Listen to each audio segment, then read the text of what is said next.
Bismillahirrahmanirrahim. Esselamu aleyküm ve rahmetullahi ve berekatuhu. Ey oturan ahli meclis, ey Mevlev sahipler, ey yaşul sahipler, ey cevarlar, ey bağavur, bağayrat, imandar yigitler. Mahtum Ağa'nın bir sözü var. Men mektebi değil, men molla değil. O yan Mahtum Ağa'yı kaplatta yatma. Malı mağrur olup mehnede batma. Yeke dünya deyip ömrünü satma. Bu dünyanın düğümü görünüp paradır diyor. Ey Türkmenler, ey Türkmenler, ne oldu sizlere? Atanızı, babalarınızı adını tutsam, birinizin ayı açsam, birinizin gününüz kalır. Türkmen buranın kematın bir tek aça. Türkmen sende ne mi yoktu? Ey Türkmen, sende ne mi yoktu?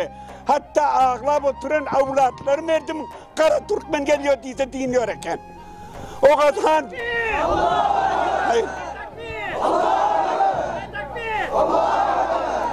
O kadar padişah 5000 yıllık tarihin var Türkmen sende.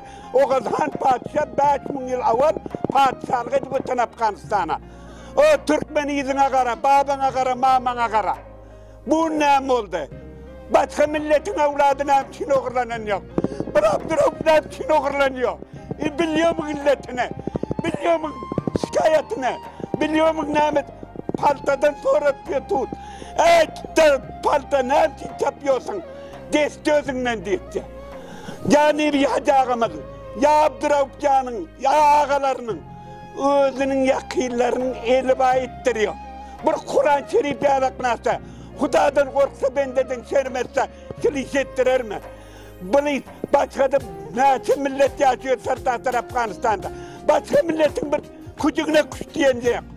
Bir nama gelinen, naçıp aklın gelinen, menmelliğin gelinen. Menmellik özün har eder, her nekeslere zar eder. Zar bolvatıyızın, har bolvatıyızın Türkmen. Ey Türkmen, har bolvatıyızın, zar bolvatıyızın. Yine hem gayrat, iman, uyda gayratı olmadın, imanı olmaz diyor. Oyan, tur yerinden. Yatma malı mağrur bol, mehnede batma diyor Mahtum Kulak. Bir gayrı dil otursa, 10 sanak Türkmen otursa, hemen çoğun dilini yepliyorsun. Naletten siller, merkte mi?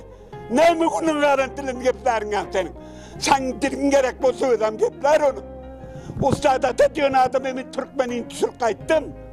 Türkmen yepledi bağladı kayttım. Sonra 300 nefer var. Özüm maktasam bana nalet bolsun. Men diyme, senin bir değil. Men deyip bile ses kara. Men deyip menmellik özün kar eder, her nekesle zar eder, oğlum tekrar ettim. O altın ağzı bir bolsa asmandakini indirer, altın ağzı ağla bolsa ağzındakini alır. Ağzındakini aldırdığında bu Kur'an-ı Şerif'i anlatan aldırıp oturdu. Kay Hazara'dan uğurlandı mı? Uğur'dan uğurladı mı? Özbek'ten uğurladı mı? Tacik'ten uğurlandı mı?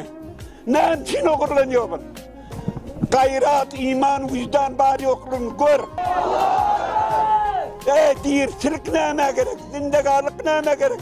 Namusunu saklamasan, pamilini saklamasan, bunlar birilerinin evladımızın ağamızdan, bunu uğurlasa, ertaki yüzümüz uğurlar. Bir gün heleyimiz uğurlar. Gir kabra, gir yerin altına. Türkmen deyip görme. Geplesin ben Türkmen. Ben Türkmen. Bolarsın Türkmen. Boldum Türkmen.